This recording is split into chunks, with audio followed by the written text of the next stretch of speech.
Hemos venido estudiando un tema basado en Isaías 40:31. ¿Recuerdan esa palabra? Isaías 40:31. Es la palabra que el Señor nos ha dado en este mes y en este año que es el año de las puertas abiertas. Isaías 40:31 dice: pero los que esperan en Jehová tendrán que, eso, digan conmigo, nuevas fuerzas. Diga, yo espero en Jehová y Él me ha prometido nuevas fuerzas, nuevas fuerzas. Es decir, no está hablando de que me va a reconstruir los músculos y todo. No, dice que son nuevas fuerzas, nuevas fuerzas. Levantarán las alas como las águilas. Levantarse como el águila. Ahí está haciendo mención a ese proceso de rejuveneción. Me confundí ahí. De volver a tener esas plumas y esas alas fuertes. Rejuvenecer. De rejuvenecer. El águila, cuando cumple más o menos 50 años, ella se aísla, va a lugares altos, solitarios, lo más alto posible donde no puedan llegar depredadores, y comienza a hacer un proceso para rejuvenecer, para volver a tener vigor y fuerzas.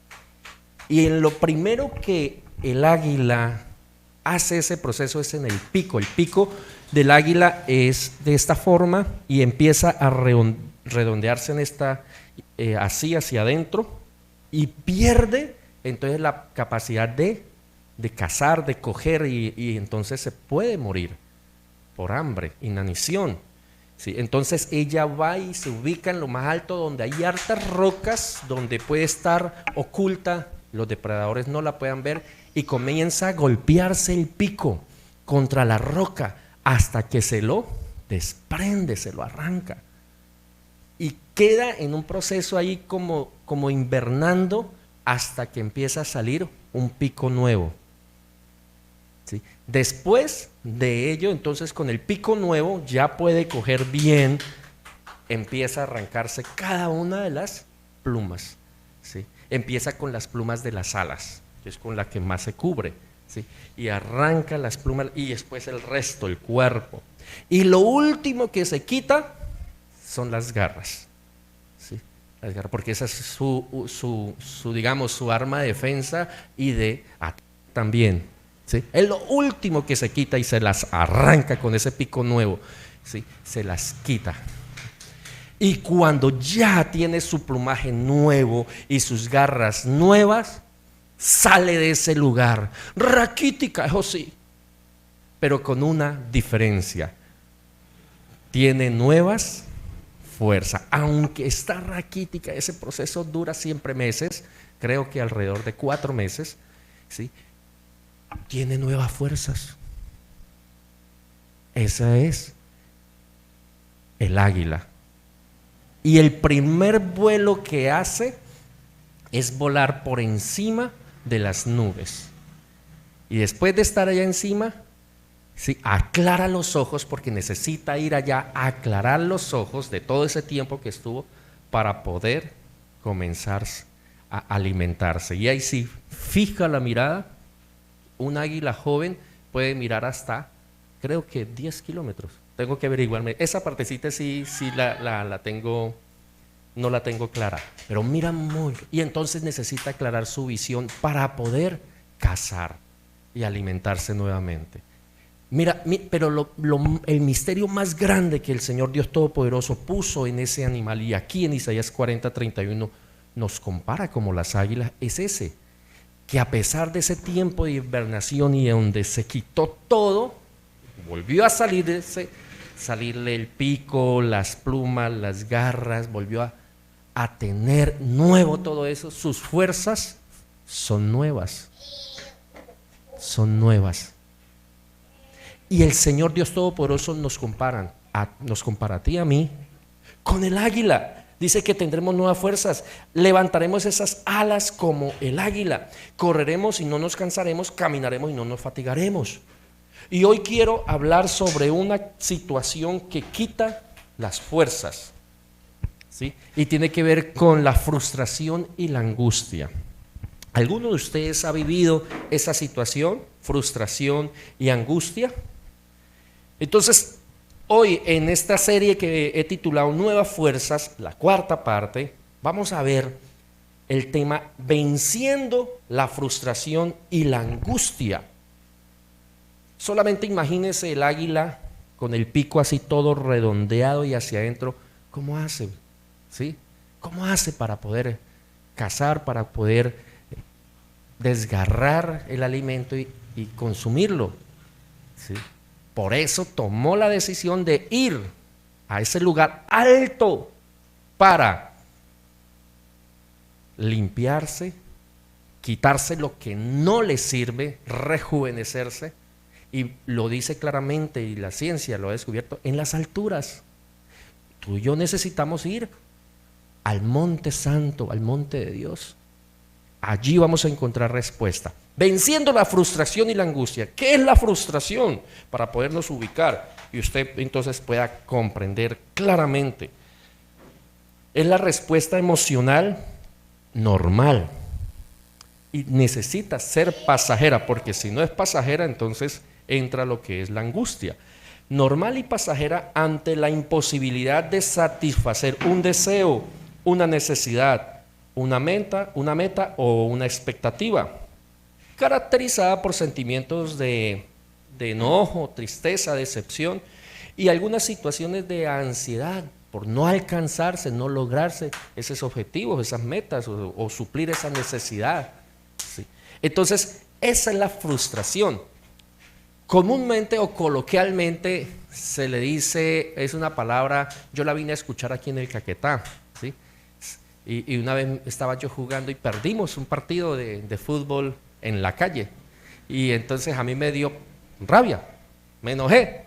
Y entonces me dijeron los amiguitos de allá del barrio, se colineó. ¿Y eso qué es?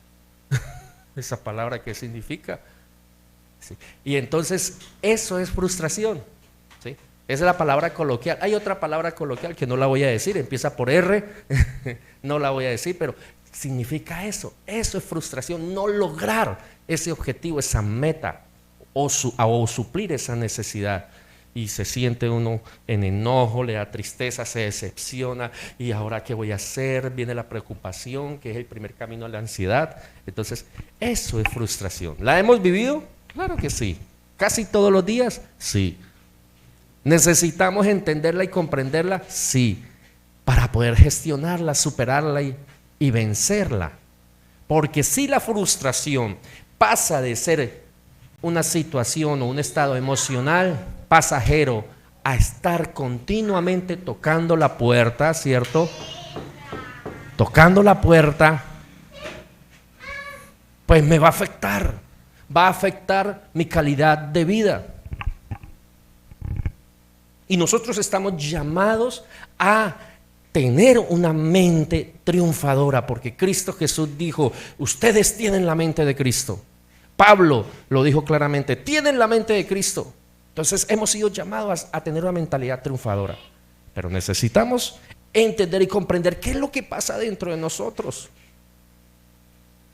Ahora bien, la angustia es ese estado emocional de malestar intenso, ¿sí?, que afecta la forma en que se razona y se actúa y la afecta de forma negativa. Es difícil de controlar y puede ocurrir en lapsos largos. Es decir, no es temporal, es en lapsos largos, porque afecta la forma de razonar y de comportarse. La angustia entonces trae ese malestar continuo y se manifiesta en dolor en el cuerpo. Y usted va al médico y el médico le dice, pues después de sacar exámenes, usted fue y los exámenes y le dolía por acá y le dolía por acá, le dolía por acá, por acá, por acá, por acá, por acá, por aquí, por ese dolorcito de por aquí, ¿sí? Vayan ustedes allí mirándose hacia su interior, ¿sí? Y entonces allá le dicen, no, sus exámenes están bien, pero su cuerpo duele. Le duele el corazón, siente dolores del corazón y va, le aplican y le hacen todos exámenes al corazón y está bien. Y entonces el médico le da una sola respuesta: su cuerpo está inflamado. Todos los exámenes están bien, pero está inflamado, por eso duele. Entonces el médico lo mira fijamente. ¿Ha dormido bien? ¿Está descansando bien? ¿Sale a caminar? ¿Sale a hacer ejercicio? ¿Está respirando bien? ¿Se está alimentando bien? ¿Cómo son sus relaciones interpersonales? La convivencia en la casa, en el trabajo, en la calle. Pasó el de la moto, lo miró así, entonces de una vez... Entonces vamos a la mente, donde está el alma, donde está el espíritu. Y la medicina no puede resolver las situaciones conflictivas que hay en la mente, que hay en el espíritu. Ningún fármaco puede resolver lo que está en el alma, lo que está en el espíritu. Solo el Espíritu Santo de Dios, solo el poder de Dios puede resolverlo. Y por eso es necesario entender Isaías 40:31. Los que esperan en Jehová tendrán nuevas fuerzas. Esperar en Jehová, ¿sí? Una cosa es la esperanza que yo puedo depositar en Jehová, en Cristo Jesús. Mi esperanza es, Él me ha prometido en su palabra 1, 2, 3 y hasta 1000 promesas, y Él las va a cumplir. Pero esperar, ¿qué es esperar? Es estarme quieto, como el búfalo cuando lo van a atacar, se pone de rodilla y espera, ¿sí? Espera. Y empieza a sacar un aceite. Después les voy a enseñar sobre esa partecita. Y el búfalo cuando está de rodillas tiene el doble de fuerza. Pero espera, es paciente y se prepara. Asimismo nosotros, esperar. La esperanza es depositar mi confianza en las promesas de Dios, su palabra, y esperar es calmarme, aquietar los pensamientos, ¿sí?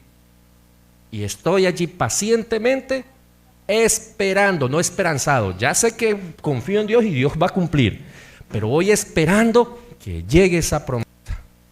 Y muchas veces no llega en la forma en que nosotros esperamos. Nosotros los seres humanos somos olímpicos, llamémoslo así. Tenemos una mente olímpica para decir, no, Dios es todopoderoso, Él me va a responder así, así, así, así. Cierto, papito Dios, lindo, precioso.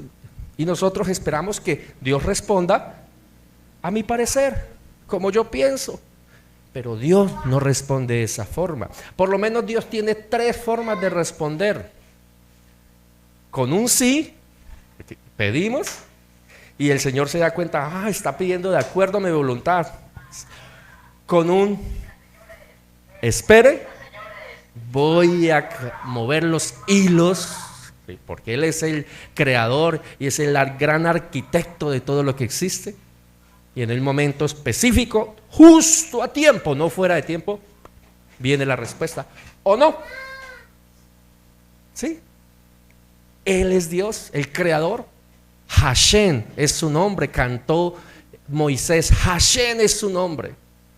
En un momento dice no, y no es no. Esas son las respuestas de Dios, después las estudiaremos. ¿Cómo nos estamos sintiendo? ¿Cómo nos hemos sentido en esas situaciones de pérdida? Porque la frustración, la angustia vienen cuando hay situaciones y circunstancias de pérdida.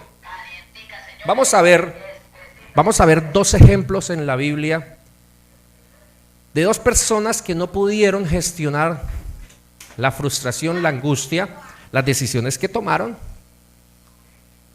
Llegaron a tener unas pérdidas impresionantes y esto los llevó o los condujo a un final triste. El primero es Saúl. Y vamos a ir a la palabra de Dios en el primer libro de Samuel, capítulo 15, versículos 22 al 26. Saúl, elegido rey de Israel, el primer rey.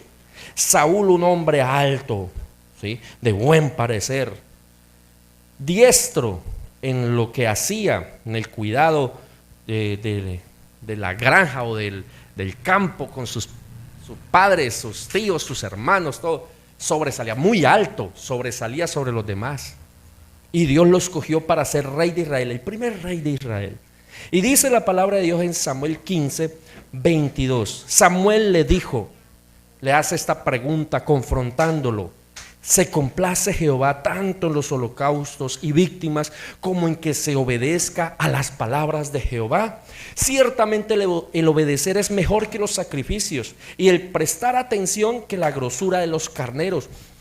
Saúl había crecido tanto como rey de Israel, había consolidado el reino, su proyecto de vida y de familia se había estabilizado, un hombre financieramente bien, una familia bien, un reino estable. Lo amaban, las 12 tribus de Israel lo amaban.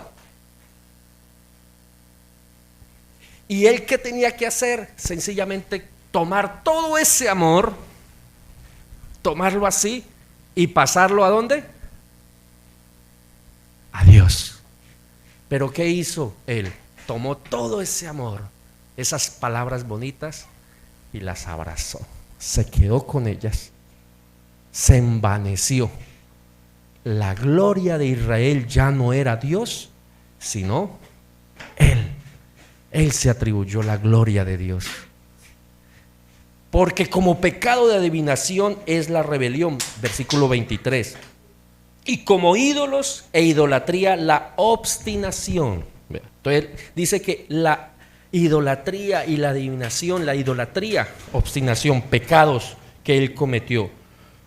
Por cuanto tú desechaste la palabra de Jehová, él también te ha desechado para que no seas rey. Mira la pérdida. La pérdida. Entonces Saúl dijo a Samuel: yo he pecado, pues he quebrantado el mandamiento de Jehová y tus palabras, porque temí al pueblo y consentí a la voz de ellos. Perdona pues ahora mi pecado y vuelve conmigo para que adore a Jehová. Y Samuel respondió a Saúl: no volveré contigo, porque desechaste la palabra de Jehová, y Jehová te ha desechado para que no seas rey de Israel. No lo desechó como ser humano, lo desechó en la posición que Dios mismo lo había puesto: rey de Israel. ¿Qué pasó con Saúl? En vez de haberle dado la gloria a Dios, se la dejó para sí mismo y tomó decisiones desobedeciendo a la palabra de Dios. ¿Y qué perdió él? Entonces perdió la presencia de Dios, porque Samuel representaba la presencia de Dios, profeta, varón de Dios. Le dijo: ya no voy contigo. Perdió la presencia de Dios. Dice la palabra de Dios que de allí se apartó Dios, se apartó la presencia, se apartó Samuel, se apartó la gloria de Dios, y un espíritu malo venía y le atormentaba. Por eso llamaron a David dulce cantor de Israel, y cuando interpretaba la lira y cantaba, él se calmaba, su alma y su espíritu se calmaba. Ese espíritu malo no le atormentaba. Por eso cantamos, por eso tocamos instrumentos, por eso confesamos a Cristo Jesús a través del canto. Tristemente fue desechado en la posición de rey. Perdió el propósito, darle gloria a Dios en todo lo que estaba haciendo. Y su final fue muy triste. Pasemos al capítulo 31 y nos encontramos con el final de Saúl. Versículos 1 al 4. Hubo una batalla contra los filisteos. Estos pelearon contra Israel. Los de Israel huyeron delante de los filisteos y cayeron muertos en el monte de Gilboa. Y siguiendo los filisteos a Saúl y a sus hijos, mataron a Jonatán, amiguísimo de David, a Abinadab y a Malquisúa, hijos de Saúl. Arreció la batalla contra Saúl y lo alcanzaron los flecheros y tuvo gran temor de ellos. Entonces dijo Saúl a su escudero, al soldado que le acompañaba y lo cuidaba, la escolta: saca tu espada y traspásame con ella, para que no vengan estos incircuncisos y me atrapen, me traspasen, me escarnezcan, hagan burla de mí. Mas su escudero no quiso, porque tenía gran temor, era el rey, el ungido del Señor en todo caso. Entonces Saúl tomó su propia espada, la puso así contra el piso y se echó sobre ella. Vea el final triste. Tomó una decisión, pidió que lo mataran. Como no accedió, la escolta no accedió, entonces él mismo se suicidó. Terminó con su propia vida. Y fue una sola decisión: no darle la gloria a Dios, no obedecer la palabra de Dios. Y lo perdió todo. Tristemente nos encontramos con muchas personas en este mundo en esa situación. Una de las canciones que cantábamos ahora era: todo aquel que proclame el nombre del Señor Jesús será salvo, porque este mundo necesita esperanza, este mundo necesita la salvación en Cristo Jesús. Usted y yo somos la luz del mundo, la sal de la tierra. Llevemos esa luz a esos mundos entenebrecidos. Ahora, si usted está sufriendo una situación crítica de frustración, de angustia como la que vivió Saúl, venga a Jesús en esta hora. Miramos la mente de Saúl, el alma y el espíritu. Cometió ese error, falló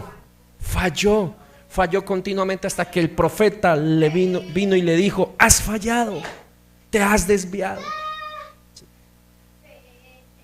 Lo principal es obedecer a Dios, darle la gloria a Dios, y no lo has hecho. Volvamos a Dios, volvamos a su trono de gloria y postrémonos ante Él, arrodillémonos, y la gloria de Dios nos envolverá y traerá vida abundante a nuestra existencia. ¿Qué pasó en la mente de Saúl? La frustración por no lograr los objetivos. El reino empezó a decaer, batalla tras batalla fue perdiendo. Dios levantó a David, lo ungió, y un día de esos apareció Goliat, el gigante, más o menos 3,5 metros de alto, ¿sí? Un poquito más alto que esto, ¿sí? Lo venció porque él levantó a uno conforme a su corazón, y él empezó a decaer, a perderlo, hasta que lo último decidió desvivirse, cortar con su existencia. ¿Ese era el propósito de Dios? No. Tristemente, Saúl perdió el rumbo. Nosotros estamos aquí para comprender lo que vivió ese hombre y cómo mirar a Cristo Jesús. Mirar, porque acá predicamos la gloria de Dios, para que miremos a Cristo Jesús y caminemos en pos de Él. Amén. Amén. El segundo ejemplo. Este es un hombre que lo tuvo todo. Diga conmigo: lo tuvo todo. Dígale a la persona que está allá al lado: lo tuvo todo. Más que Saúl. Y eso que Saúl era rey de Israel, y este que vamos a estudiar lo tuvo todo. ¿Sabe por qué lo tuvo todo? Porque hizo parte de los 12 discípulos del Señor Jesús. Lo tuvo todo. Judas, el Iscariote. Vamos a ver qué pasó con él. Vamos al Evangelio según San Juan. ¿Y qué le pasó en la mente de él? ¿Sí? En la mente del Evangelio según San Juan, capítulo 13. Judas lo tuvo todo. Todo. Caminó con el Señor Jesús probablemente 3 años o más. ¿Sí? Caminó con el Señor Jesús. Lo tuvo todo, pero lo perdió todo. Capítulo 13, versículos 26 y 27. Mira lo que el Señor mismo le dijo a Judas. Dura palabra. 13, 26 y 27. Respondió Jesús: a quien yo diere el pan mojado, aquel es. y mojando el pan lo dio a Judas Iscariote, hijo de Simón. Y después del bocado, Satanás entró en él. Entonces Jesús le dijo: lo que vas a hacer, hazlo más pronto. ¿Captaron? ¿Le pusieron atención a las palabras? Jesús dijo: a quien le dé el bocado, este es. Cuando le dio el bocado, ¿qué le sucedió a Judas el Iscariote? Entró Satanás en él, dice clarito. Estaba con la misma presencia de Dios, Jesucristo, hecho hombre. El verbo, dice Juan en el capítulo 1, se hizo carne, se humanó. Vino y habitó entre nosotros. La gloria que resplandecía de la eternidad desde el comienzo, vino y habitó con la humanidad. Y allí estaba Judas con él.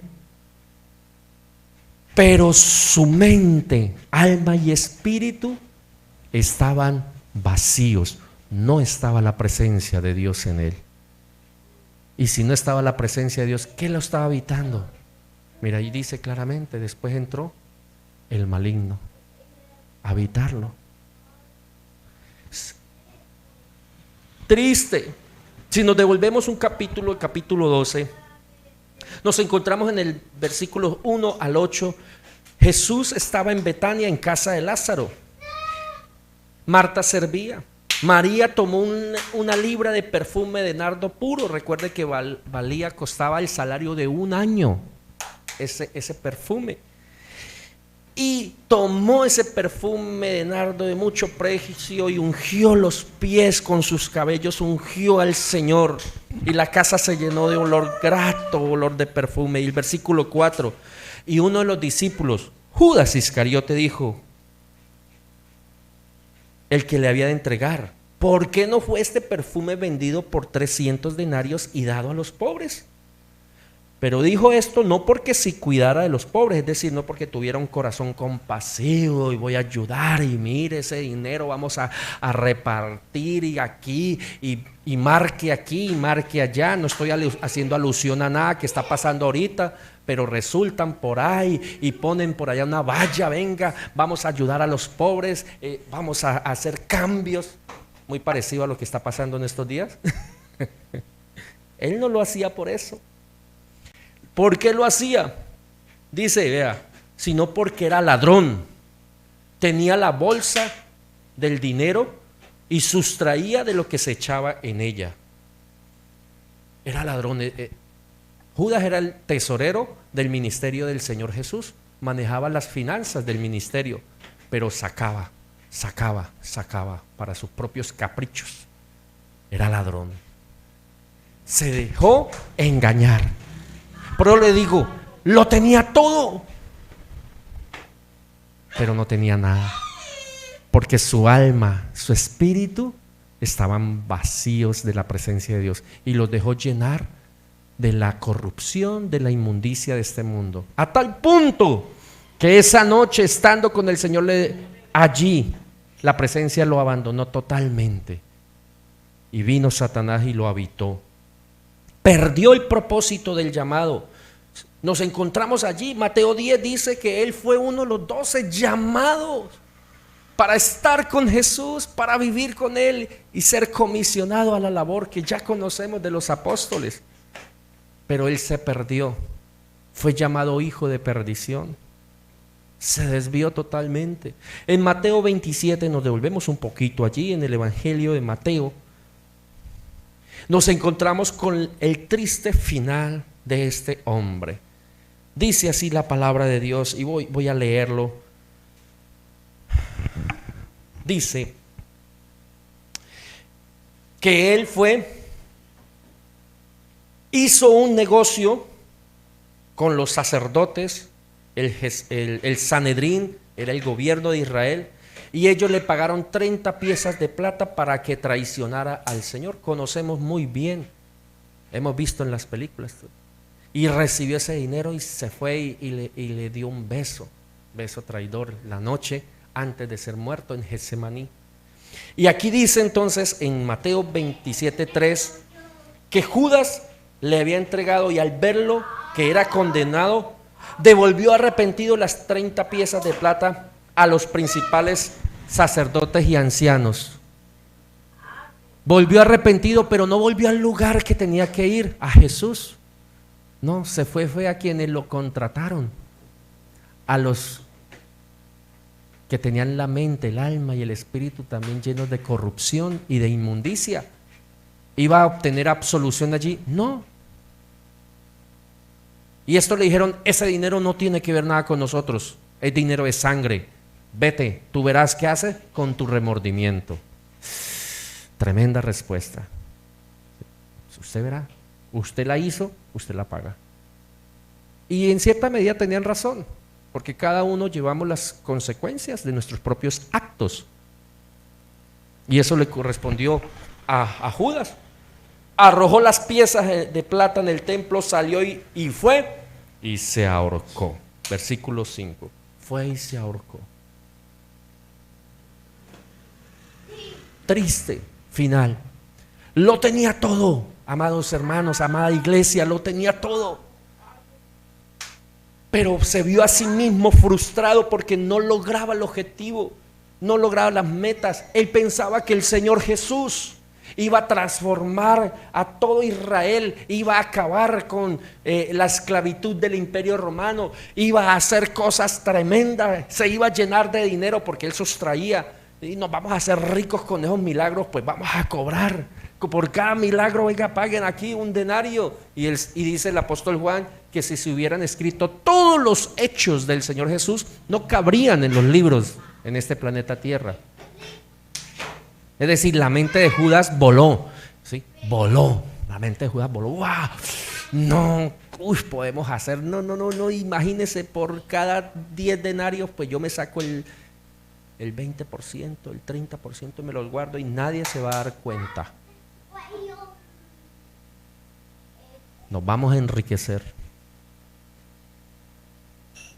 Pero su torcido corazón se lo llevó a la muerte, a la condenación.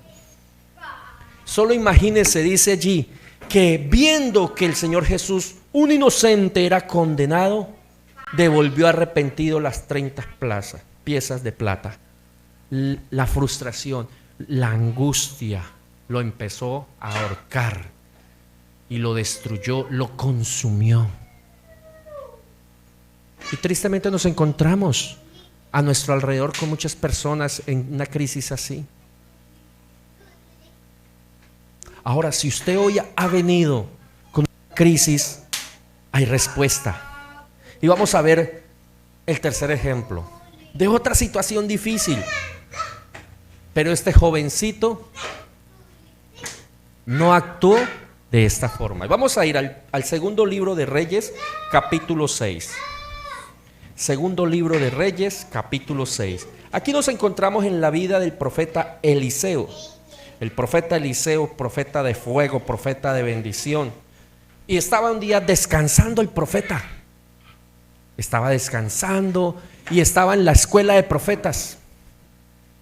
Estaba ayudando a los hijos de los profetas y estaba allí enseñando en la escuela de profetas. Y los hijos de los profetas, dice el versículo 1, segundo de Reyes 6, le dijeron a Eliseo: he aquí, este lugar es estrecho, ya no cabemos, como este lugar café es estrecho, y estamos orando al Señor para que nos guíe a un lugar más grande, donde podamos tener un salón, un templo más grande, un salón más grande para Café Kids, ¿sí? Porque allá ya los niños allá ya están empezando a quedar así juntitos, ¿sí? Entonces necesitamos ir y buscar todo lo que se requiere para ampliar este lugar, dice allí. Este lugar que moramos contigo es estrecho. Vamos entonces al Jordán, tomemos de allí cada uno una viga y hagamos allí un lugar en que habitemos. Y él dijo: anda, vayan, claro. Y dijo uno: no, pero te rogamos que venga con tu siervo. Y él respondió: voy con ustedes. Se fue pues con ellos, y cuando llegaron al Jordán comenzaron a cortar la madera. Empezaron a hacer todo lo que tenían que hacer, ¿sí? Recolectar todos los materiales necesarios para ampliar el lugar. la escuela de profetas donde se predicaba la palabra, donde la presencia de Dios habitaba. Y estaban siendo formados profetas, hombres para que predicaran la palabra de Dios, para que fueran boca de Dios. Y aconteció que mientras uno estaba allí y no se había percatado que el hierro no había quedado bien empatado en la madera, y voló ese hierro. ¿Y a dónde voló? Al agua. Y vaya usted, yo no lo intentaría, buscar un hierro en un río. Eso va para el fondo y se perdió. ¿Qué dijo este muchacho? ¡Ah, Señor mío! Y dijo algo que lo frustró, que lo angustió, que lo puso en crisis. Era prestada. ¿Cuántos de ustedes, porque yo lo he vivido, ¿sí?, hemos quedado en una crisis así? Mire, les cuento. En el 2020, ¿recuerdan el 2020? ¡Ah, qué el 2020! ¡Oh, qué gloriosos recuerdos! Gloriosos porque vimos la mano de Dios, ¿ya? Gloriosos, haga conmigo así. ¡Oh, qué gloriosos recuerdos! Sí, gloriosos recuerdos. En febrero proyectamos la escuela de música Antorchas de Vida. Realicé un crédito en el banco, BBVA, nunca lo voy a olvidar. Qué banco tan precioso. Fui con el hijo mayor, buscamos con el hijo también los tres, la casa en Versalles, bonita, un salón grande. El salón era más grande que este, el de adelante, y el de atrás grande también, 3 habitaciones, hermosa casa. Hicimos el contrato, empezamos el 1 de marzo allí. ¡Wow! ¡Qué bendición! No, empezamos como el 3 de marzo porque ese fin de semana nos fuimos para un encuentro muy lindo en Neiva, fuimos el hijo y contratamos esa casa. Y el 11 sale la declaración de emergencia biológica, económica, por COVID-19. Era prestada, Señor, la plata, no era de mi bolsillo. ¿Les ha pasado? Cerrar, no poder atender los clientes, niños, y cumplir un contrato de 6 meses. Era prestada, Señor, pero aquellos tiempos, la gloria de Dios nunca nos abandonó. Miramos a Dios, volvimos a Dios, volvimos a la palabra, creímos su palabra, creímos, amén. Dios la bendiga. Creímos la palabra, confiamos en la palabra y Dios suplió, no faltó. Pudimos pagar esos 2 lugares, la casa donde residíamos y ese lugar. No faltó. Y vimos la gloria de Dios. Fluyó la presencia de Dios. Era prestada, Señor mío. El varón de Dios preguntó: ¿dónde cayó? Muéstreme en el lugar. ¿Dónde cayó? Y entonces se va, ahí cayó. El profeta no le dijo: cabezón, ¿por qué no revisó? No, muéstrame el lugar. A todos nos puede pasar situaciones. Ya nosotros mismos hacemos, ¿cierto? El proceso, la frustración, ¿cierto? Es la frustración de ese muchacho y se angustió en gran manera. Pero no tomó decisiones fuera del propósito de Dios. ¿A quién vio?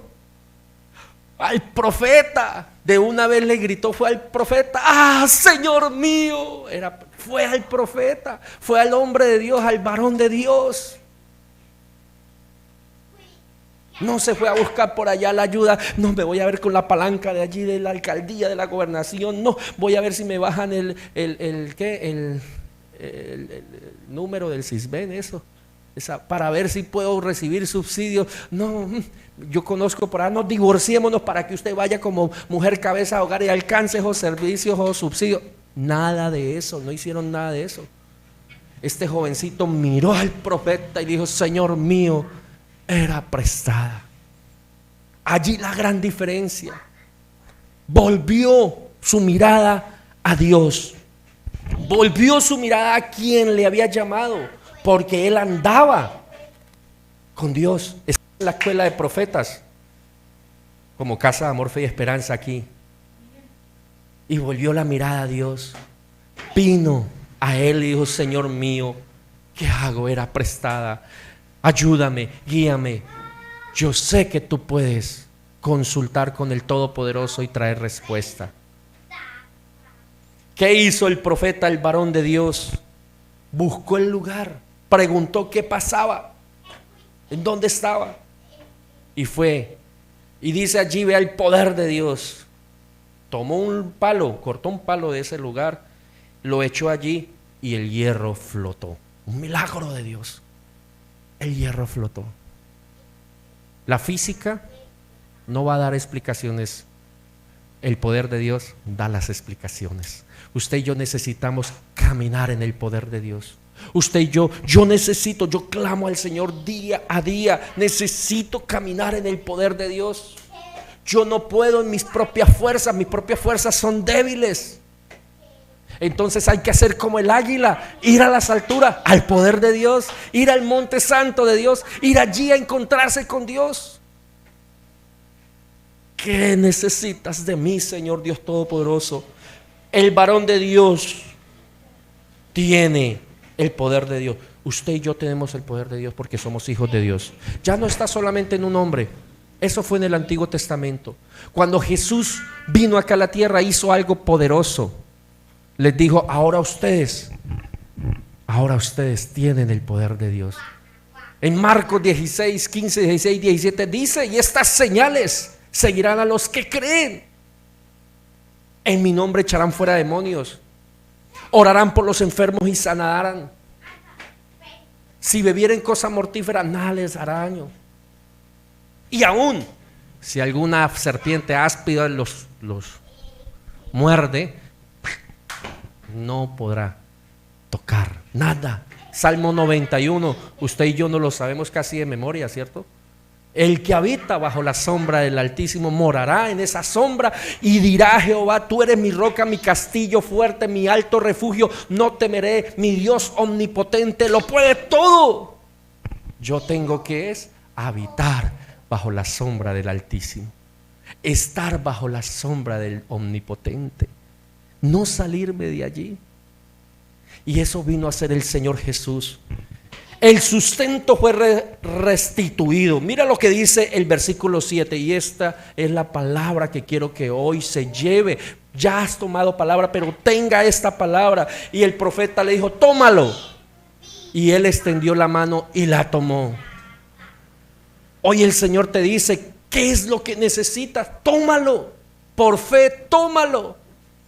Por eso cantábamos: es por fe que hoy viviré, es por fe que hoy alabo, es por fe que camino junto a ti, es por fe porque Él es la verdad, la palabra viva.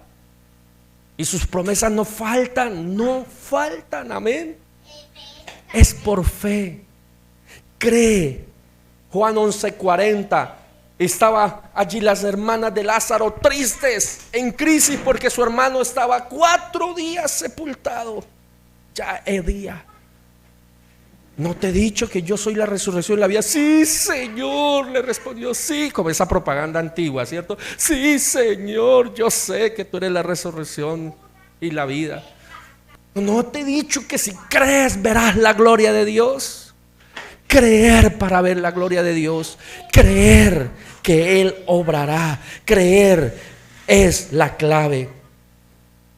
Cuando desfallecen las fuerzas por las pérdidas de cualquier índole. Miramos la pérdida de Saúl. ¿Podía verse restaurado? Claro que sí. Antes de amar la gloria para él, dársela a Dios y obedecer su palabra. Judas lo tenía todo. Estaba con el Hijo de Dios, con el mismo soberano. Prefirió la corrupción de este mundo. Y este jovencito, hijo de un profeta, un siervo de Dios, ¿sí?, tenía una crisis financiera. Y Dios, por ver que este hombre, este joven, acudió al profeta, Dios le resolvió ese problema. Dios resuelve, Dios resuelve. Pero usted y yo necesitamos habitar en su sombra, habitar con Él. La frustración y la angustia no pueden ser su posesión. Y así con todo lo que hemos visto, el enojo que lo vimos, el alma abatida en Ana, que fue la tristeza y la depresión, esas no son sus posesiones. Usted no diga, es que estoy en una depresión y mi vida se está hundiendo. No, no posea eso. No son la posesión suya es la presencia de Dios. Es así.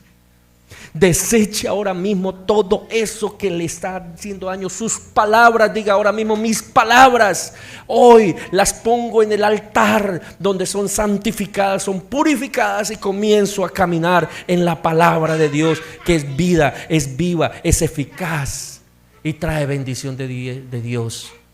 Mueve el cielo a tu favor. Vamos por fe. La frustración, la angustia, todas estas crisis emocionales no son su posesión. Es Cristo Jesús tu posesión. Es la presencia de Dios, el Espíritu Santo. Esa sí es tu posesión. El apóstol Pablo expresó claramente: ustedes luego no son templo del Espíritu Santo. Sí somos, amén. Sí somos esa habitación. Somos morada del Espíritu de Dios. Usted y yo tenemos esa bendición sobrenatural, ser morada de Dios. Esa sí es su posesión. Cuando volvemos la mirada a Cristo Jesús opera poderosamente en nosotros. Sírvele a Jesús y entonces Jesús va a ser un servicio maravilloso para usted y para mí.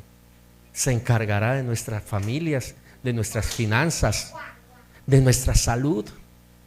Se encargará de todo.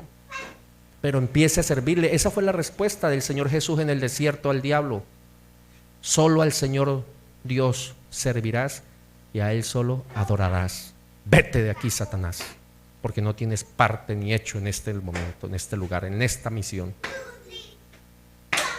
Sirvámosle a Él y adorémosle.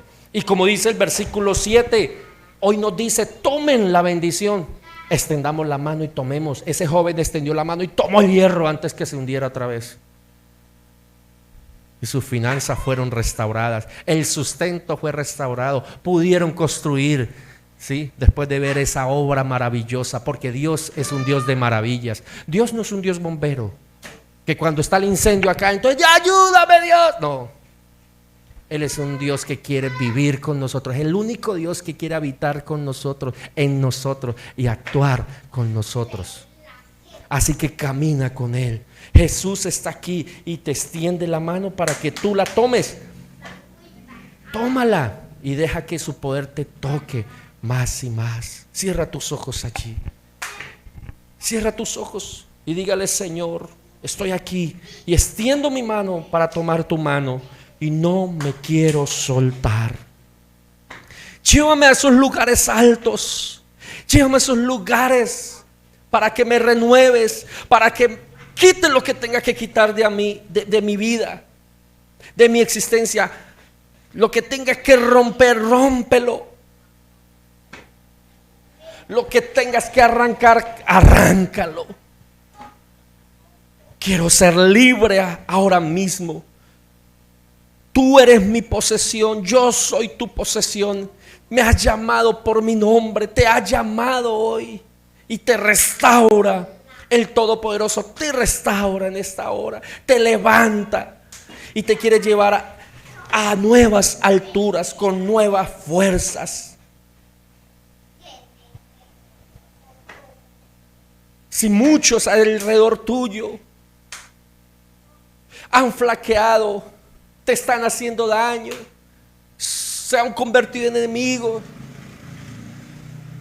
el Señor te dice: yo te sostendré, porque tú eres mi tesoro, eres mi hijo, eres mi hija, y no temas, porque en mi mano estás segura, estamos seguros. Aleluya, gloria a ti, Señor. Hoy la presencia del Espíritu Santo está aquí, se está manifestando en tu vida. Deja que Él sane y restaure lo que está pasando en tu alma, en tu espíritu. Gracias, Santo Espíritu de Dios. Gracias. Aleluya, Santo, Santo. Aleluya. Dígale con estas palabras: Señor Jesús, aquí está esta situación crítica, este conflicto que me tiene en frustración o estoy en angustia. Vengo a ti creyendo que tú puedes obrar, porque tu palabra dice que el que habita bajo la sombra del Altísimo, al abrigo del Todopoderoso, del Omnipotente, verá la bendición del cielo. Y yo quiero ver esas bendiciones habitando en las alturas, en una roca fuerte, en un castillo inconmovible. Allí quiero habitar y quiero triunfar sobre la angustia, quiero triunfar sobre la frustración, que no me puedan atormentar más de aquí en adelante, no puedan encadenar mis manos ni mis pies, mi mente, alma, espíritu, libre en Cristo Jesús. Hay poder en Cristo Jesús, aleluya. Y si las fuerzas han decaído, hoy el Señor te dice: tendrás nuevas fuerzas, espera en mí, te dice el Señor. Aunque el proceso sea doloroso, es para sanarte, es para restaurarte, pero necesitas caminar tomada de la mano del Señor Jesús. Aleluya. Gracias, Señor. Gracias por tu palabra que es vida. Gracias por tu palabra. Gracias, Señor Jesús. Gracias. Amén. Amén. Camina en fe, camina en fe. Y dijo el profeta: tómala. Así que extienda la mano y toma la bendición. A ver, extienda la mano y diga: Señor, yo tomo la bendición. Y agárrela duro, tómela duro. Y llévela a su cuerpo, a su corazón aquí. Esa es la bendición de Dios para mi vida. Allí está. Amén. Démosle un aplauso al Señor, glorioso Rey, Señor. Fuerte ese aplauso, aleluya. Amén, amén, amén.